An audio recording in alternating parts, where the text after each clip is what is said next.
পরবর্তীতে বিজিবি দায়িত্বশীল পদক্ষেপ গ্রহণ করে।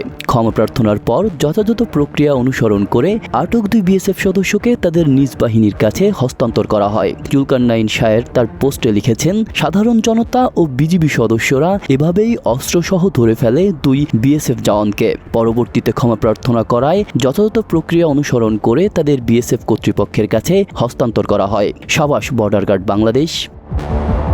এই ঘটনাটি বাংলাদেশের সাধারণ মানুষের মধ্যে এক ধরনের আত্মবিশ্বাস তৈরি করেছে যে সীমান্তে আগ্রাসী আচরণ মেনে নেওয়া হবে না। বিজিবি দৃঢ় ভূমিকার প্রশংসা করেছেন সকলে। তবে ভিডিওটি সরিয়ে ফেলার ঘটনায় নতুন করে বিতর্ক দেখা দিয়েছে। বিশ্লেষকরা বলছেন, ভিডিও যতই মুছে ফেলা হোক না কেন, এটি ইতিহাসের অংশ হয়ে গেছে। জনগণের স্মৃতিতে এই দৃশ্য অমলিন হয়ে থাকবে। সীমান্তে প্রতিদিন ছোট বড় নানা ঘটনা ঘটে থাকে, তবে বিএসএফ এর অস্ত্রসহ প্রবেশ, বিজিবি ও সাধারণ মানুষের হাতে আটক হওয়া এবং শেষমেশ ক্ষমা প্রার্থনার এই ঘটনা নিঃসন্দেহে এক ঐতিহাসিক মুহূর্ত। ভিডিও সরিয়ে ফেলার পরও এই ঘটনার প্রতিফলন স্পষ্ট। বাংলাদেশ সীমান্তে বিজিবি কোনোভাবেই আপোস করবে না। দেশের সার্বভৌমত্ব রক্ষায় তারা সদা সতর্ক ও প্রস্তুত।